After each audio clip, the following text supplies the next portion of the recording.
प्रिय विद्यार्थी मित्रांनो, मी दीपाली कुलकर्णी देशमुख माझ्या विंग्स ऑफ फिजिक्स या चॅनलमध्ये आपल्या सगळ्यांचं मनपूर्वक स्वागत करते। आपण 2026च्या सीईटी साठी मिशन सीईटी 2026 तर ही सिरीज सुरू केलेली आहे आणि त्याच्यामध्ये आपण चॅप्टर वाईज आणि आर्टिकल वाईज आपण प्रश्न बघतो आहोत। रोज 4-5 प्रश्न टाकणार आहे की जेणेकरून तुम्हाला रोज जर अभ्यास करायचा झाला तर कोणत्या प्रश्नांचा अभ्यास करायचा हे कळेल आणि सिस्टमॅटिक कळेल तुम्हाला की सिस्टमॅटिक अभ्यास कसा करायचा हे पण कळेल। म्हणजे त्या आर्टिकलवर आलेले पीवायक्यू, त्याच्यापासून तयार होणारे शॉर्टकट, तर हे सगळं म्हणजे तुमचा अभ्यास सोपा करण्याकरता मी ही सिरीज सुरू केलेली आहे आणि खूप लवकर आपण अभ्यास सुरू करतो आहोत। म्हणजे तुम्ही जर प्रॉपर रोजच्या रोज अभ्यास केला तर तुम्हाला सीईटीला चांगले मार्क्स पडणार आहेत आणि त्याच्यामुळे तुम्हाला तुमचं आवडतं ड्रीम कॉलेज आणि ड्रीम ब्रांच हे दोन्हीही मिळणार आहे। आणि बघा आता काहींना आता अभ्यास सुरू केल्यावर पश्चाताप होत असेल की आपण 11वीला रेस्ट इयर घेतलं, आपण टाइमपास केला, आपण आणखी लवकर अभ्यास केला असता तर आणखी चांगले मार्क्स आपल्याला पडू शकले असते। पण तसं काही नाही बाळांनो, मी तुम्हाला लाखातलं एक वाक्य सांगते, जे घडलंय ना ते सोडा आणि जे घडवायचंय त्याच्यासाठी मात्र लढा। आलं का लक्षात? आता आपल्याला घडवायचंय आणि त्याच्यासाठी लढायचंय। तुमच्या या प्रवासात तुम्ही एकटे नाहीये, तर मी तुम्हाला सगळ्या ठिकाणी शेवटपर्यंत साथ करणार आहे। आलं का लक्षात? पेपर देईपर्यंत तुम्हाला म्हणजे पूर्ण मार्गदर्शन करणार आहे। फक्त तुम्ही हार्डवर्क करायचं काम करा आणि अभ्यास करायचं काम करा। ओके, चला तर मग बघूयात पहिला प्रश्न की जो सीईटी 2016ला आणि 2020ला आलेला आहे। प्रश्न असा आहे बघा, let capital M and capital L be the mass and length of a thin uniform rod respectively. In first case, axis of rotation is passing through center and perpendicular to its length. In second case, axis of rotation is passing through one end and perpendicular to its length. The ratio of radius of gyration in first case to second case is option A 1:2, B 2:1, C 3:1 and D 1:3.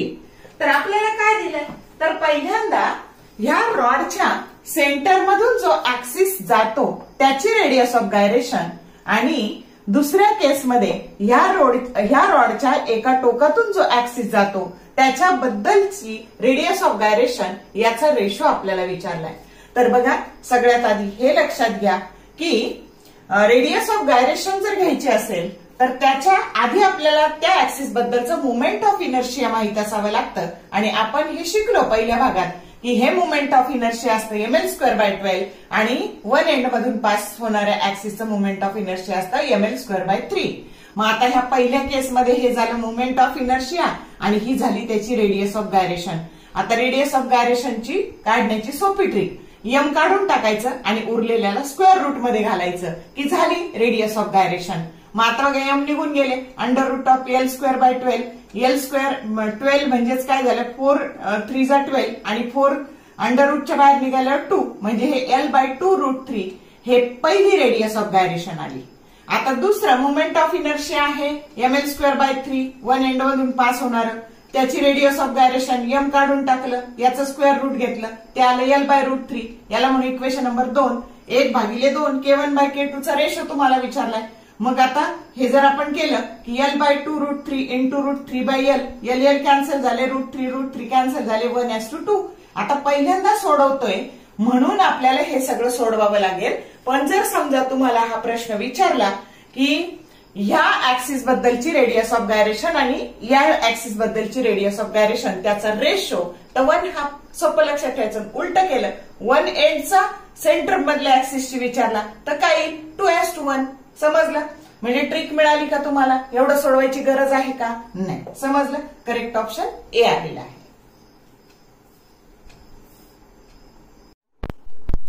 आता हा जो प्रश्न आहे ना हा CET 2018ला आणि 2023ला विचारलेला आहे। A square frame ABCD is formed by identical rods each rod mass small m and length small l. This frame is in the xy plane such that side AB coincides with x-axis and side AD along y-axis. The moment of inertia of the frame about x-axis is option A 5 ml square by 3, B 2 ml square by 3, C 4 ml square by 3 and D ml square by 12. आता सगळ्यात आधी ही गोष्ट लक्षात घ्या तुम्ही की जे प्रश्न आहे ना ते रिपीट होतात. हा 2018 ला आलाय, परत 23 ला आलाय. आता तुमची प्रत्येकाची सीईटीची क्वेश्चन पेपर वेगळी असणार आहे आणि त्याच्यामुळे कुणाला ना कुणाला ह्या टाईपचा प्रश्न पडणार आहे. आणि म्हणून मग सोडवायचं कसं, तर आता तुम्हाला ही अशी 4 रॉड दिलेले आहेत आणि हा जो AB हा जो रॉड आहे तो एक्स ऍक्सिस वर आहे आणि एडी जो रॉड आहे तो वाय ऍक्सिस वर आहे. म्हणजे फिगर अशी झाली. आता प्रत्येकाचं मास हे स्मॉल एम आहे, स्मॉल एम हे मास आहे आणि प्रत्येकाची लेंथ ही स्मॉल एल आहे. मग आधी हा जो रॉड आहे हा रॉड AB हा ऍक्सिस ऑफ रोटेशन वर आहे. ह्या एक्स ऍक्सिसच्या अलॉंग आपल्याला हे चारही रॉडचं मोमेंट ऑफ इनर्शिया घ्यायचं. मग आपण कसं घेतो, तर त्या रॉडचं मास आणि ऍक्सिस ऑफ रोटेशन पासूनचं अंतर.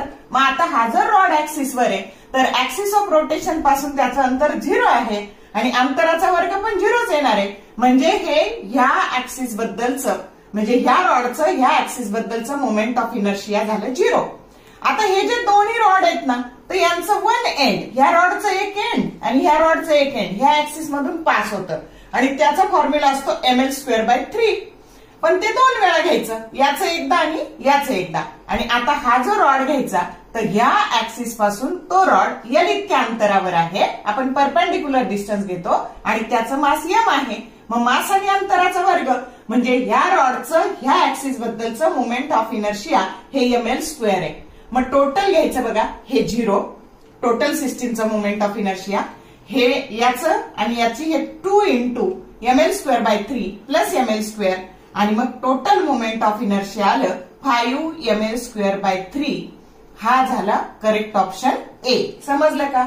आता जर समजा इथं तुम्हाला प्रश्न असा विचारला की एक्स ऐवजी वाय ऍक्सिस बद्दलचं काढा, ह्या ऍक्सिस बद्दलचं काढा, तरी सुद्धा ते सेमच येणार आहे. समजलं का. म्हणजे बदल करू शकतात की याच्या ऐवजी याचं विचारलं तरी पण मग ह्याचं 0 येणार, हे दोन्ही रॉड त्याच्या वन एंड मधून आणि याचं ml स्क्वेअर येणार. म्हणजे एक्स विचारू द्या नाहीतर वाय विचारू द्या, उत्तर काय येणार आहे, सेम येणार आहे 5 ml स्क्वेअर बाय 3.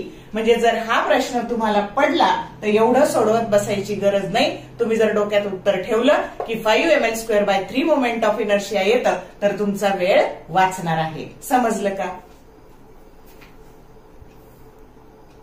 हा प्रश्न सीईटी 2019 ला विचारलाय. 3 identical rods, each of mass capital M and length capital L, are joined to form a symbol H. The moment of inertia of the system about one end of the sides of H is option A ml square by 6, B 4 ml square by 3, C 2 ml square by 3 and D ml square by 2. आता आपल्याला काय दिलंय तर 3 rod दिलेत, identical आहेत ते. त्याचं मास capital M आहे, त्याच्यानंतर त्यांची लेंथ कॅपिटल एल आहे आणि कुठल्या तरी वन एंड याचे अक्षर तयार केलंय त्यांनी, याची लेटर तयार केलंय आणि कुठल्या तरी वन एंड हे घ्या किंवा हे घ्या त्याच्या मधून जो ऍक्सिस जातो त्याच्याबद्दलचं मोमेंट ऑफ इनर्शिया आपल्याला काढायचंय. मग आपण रॉडला नाव देऊ, पहिल्या रॉडला ए म्हणू, दुसऱ्याला बी म्हणू, तिसऱ्याला सी म्हणू.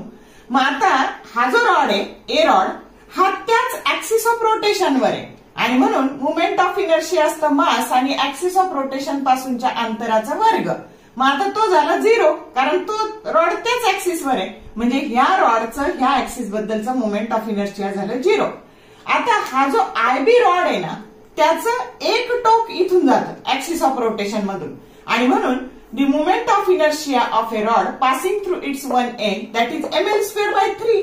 मग आयबीचं मोमेंट ऑफ इनर्शिया ह्या ऍक्सिस बद्दलचं झालं ml स्क्वेअर बाय 3 आणि हा आयसी जो आहे ना तर तो रॉड इथून किती अंतरावर आहे तर एल इतक्या अंतरावर आहे आणि त्याचं मास कॅपिटल एम आहे. म्हणजे आयसी रॉडचं ह्या ऍक्सिस बद्दलचं मोमेंट ऑफ इनर्शिया असणार आहे ml स्क्वेअर आणि टोटल सिस्टीमचं मोमेंट ऑफ इनर्शिया काढायचं तर ह्या तिन्हींची बेरीज करायची. आता हे 0 आहे IB काय आहे ml स्क्वेअर बाय 3 आणि IC काय आहे ml स्क्वेअर. एलसीएम 3 निघाला आणि हे 3 ml स्क्वेअर आणि ml स्क्वेअर टोटल झालं 4 ml स्क्वेअर बाय 3 की जो करेक्ट ऑप्शन तुम्हाला बी दिलेला आहे. समजलं का कसं सोडवायचं ते.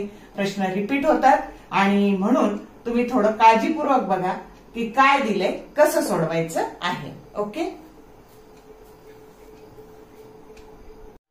हा प्रश्न सीईटी 2019 ला आलाय बघा. 4 metal rod, each of mass capital M and length capital L are welded to form a square as shown. What is MI of the system about axis AB? Option A 2 ml square by 3, B ml square by 6, C ml square by 3 and D ml square by 2. आता काय दिले आपल्याला तर 4 identical rod आहे ज्याचं मास capital M आहे प्रत्येक रॉडचं आणि त्याची लेंथ एल आहे आणि त्यांचा असा स्क्वेअर तयार झालाय आणि आपल्याला ह्या एबी ऍक्सिस ऑफ रोटेशन भोवती त्या चारही रॉडचं मोमेंट ऑफ इनर्शिया शोधायचंय. आपण रॉडला नंबर देऊ 1, 2, 3 आणि 4. मग हा जो ऍक्सिस आहे ना तो पहिल्या आणि तिसऱ्या रॉडच्या कुठून जातो तर बरोबर सेंटर ऑफ मास मधून जातो आणि त्याच्या लेंथला तो परपेंडिक्युलर आहे आणि त्याच्याबद्दलचं मोमेंट ऑफ इनर्शिया असतं ml स्क्वेअर बाय 12. पहिल्या भागात पाहिलं आपण. मग याचं आणि याचं म्हणून त्याला 2 ने मल्टिप्लाय केलं आणि आता ह्या 2 ऍक्सिसचा प्रश्न संपला. आता हा दुसरा रॉड आणि चौथा रॉड ह्या ऍक्सिस ऑफ रोटेशन पासून किती अंतरावर आहे तर तो L/2 अंतरावर आहे आणि मग त्याचं मास m आहे आणि L/2 अंतरावर आहे. मग हे झालं m गुणिले L/2 अंतराचा स्क्वेअर आणि याचं आणि याचं 2 वेळा आहे म्हणून याला 2 ने मल्टिप्लाय केलं. मग हे झाले बघा इथं 6 आले इथं आणि हे झाले ml स्क्वेअर बाय 6 प्लस हे झाले l स्क्वेअर बाय 4 आणि मग हे टोटल झाले ml स्क्वेअर बाय 2. एलसीएम आला 6. मग हे ml स्क्वेअर आणि प्लस हे 4 ml स्क्वेअर हे सॉरी इथं 2 आहे म्हणजे हे 3 ml स्क्वेअर आणि हे ml स्क्वेअर हे झाले 4 ml square by 6 and that is nothing but 2 ml square by 3 असं आपल्याला सोडवायचं आहे की जो करेक्ट ऑप्शन ए आहे. कळलं का. आपण सगळे रॉडचेच बघतो आहोत या भागात. फक्त ऍक्सिस ऑफ रोटेशन चेंज झाला की मोमेंट ऑफ इनर्शिया कसं चेंज होतं हे तुम्हाला समजावं म्हणून आपण सगळे रॉडचेच व्हिडिओ बघतो आहोत, रॉडचेच प्रश्न बघतो आहोत. हा प्रश्न सीईटी 2024 ला विचारलाय. A thin rod of length capital L and mass capital M is bent at the middle point O at an angle of 60 degree. The moment of inertia of rod about an axis passing through O and perpendicular to plane of system of rod will be option A ml square by 6, B ml square by 12, C ml square by 24 and D ml square by 3. तर आपल्याला काय दिलंय तर हा जो rod आहे याची length capital L आहे आणि मास हे कॅपिटल एम आहे.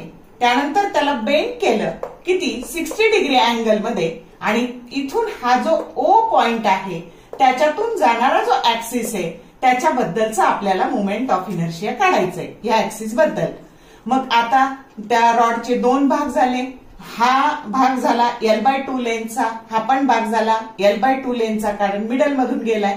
त्याच्यानंतर मास झालं m/2 आणि हा जो ऍक्सिस आहे हा दोन्ही रॉडच्या एका टोकातून जातोय वन एंड मधून आणि ज्याच्याबद्दलचं मोमेंट ऑफ इनर्शिया असतं ml स्क्वेअर बाय 3. मग आता हे 2 याचं इतकं आणि याचं इतकं पण मास काय झालेलं आहे m/2 आणि लेंथ काय झालेली आहे L/2 आणि दोघांचं म्हणून 2 ने मल्टिप्लाय केलं. हे 2 आणि हे 2 कॅन्सल झाले. m हे L स्क्वेअर बाय 4 आणि 3 बाय 1 तर 1/3 झाले. टोटल झाले ml स्क्वेअर बाय 12 की जो करेक्ट ऑप्शन बी आहे. समजलं का. मग अशा रॉडच्या काय काय केसेस होऊ शकतात तर हे सगळं तुम्हाला आता समजत असेल. हा जो प्रश्न आहे ना हा सीईटी 2024 ला आलाय बघा. 3 rods of equal length capital L and equal mass capital M are connected as shown. The system is rotated such that rod B is the axis of rotation. The moment of inertia of the system is option A ml square by 6, B ml square by 3, C 2 ml square by 3 and D 4 ml square by 3. तर आता हे 3 rod असे arrange केलेले आहे. प्रत्येक रॉडचं मास हे capital M आहे आणि त्याची लेंथ कॅपिटल एल आहे आणि ह्या बी रॉड बद्दलचं या सिस्टीमचं मोमेंट ऑफ इनर्शिया विचारलेला आहे. मग आता बघा हा जो बी रॉड आहे याच्याबद्दलच घ्यायचंय म्हणजे त्याचं मोमेंट ऑफ इनर्शिया 0 झालं, कारण जो ऍक्सिस ऑफ रोटेशनवर असतो त्याचा ऍक्सिस ऑफ रोटेशन पासूनचं अंतर 0 म्हणजे आयबी काय झालं तुमचं, तर आयबी हे तुमचं 0 झालं. आणि हा बी रॉड ह्या दोन्ही रॉडच्या सेंटर मधून आणि त्याच्या प्लेनला परपेंडिक्युलर आहे आणि म्हणून ह्या ए रॉडचं ह्या ऍक्सिस बद्दलचं मोमेंट ऑफ इनर्शिया झालं ml²/12. या आयसीचं पण झालं ml²/12 आणि टोटल सिस्टीमचं जर काढायचं झालं तर ह्या दोन्हीची बेरीज म्हणजे ml²/12 plus ml²/12 that is nothing but 2 into ml²/12 that is ml²/6 जो करेक्ट ऑप्शन ए आहे. समजलं का? म्हणजे रॉड असे वेगवेगळे अरेंज करून दिले तर मोमेंट ऑफ इनर्शिया कसं काढायचं तर हे तुम्हाला आता समजत असेल. तर बघा मिशन 2026 सीईटी त्याचा दुसरा भाग आपण पाहिला. याच्यामध्ये आपण चॅप्टर बघितला रोटेशनल डायनॅमिक्स आणि याच्यामध्ये बॉडी घेतली होती रॉडच्या वेगवेगळ्या ऍक्सिस मधून जो मोमेंट ऑफ इनर्शिया येतो कॅल्क्युलेट करायचा ते प्रश्न कसे कसे विचारले गेलेत हे आपण ह्या भागात पाहिले आणि हे प्रश्न रिपीट पण होतात त्याच्यामुळे तुम्हाला डिरेक्टली उत्तर लिहिणं पण शक्य होईल आणि तुमचा वेळ वाचेल आणि तुम्हाला प्रश्न कसे विचारले जातात त्याची कल्पना येईल म्हणून आपण ही सिरीज सुरू केलेली आहे. जर व्हिडिओ आवडला लाईक करा, शेअर करा, कमेंट करा की जेणेकरून बाकीच्याही मुलांना त्याचा फायदा होईल. All the best for your study and thank you for watching this whole video.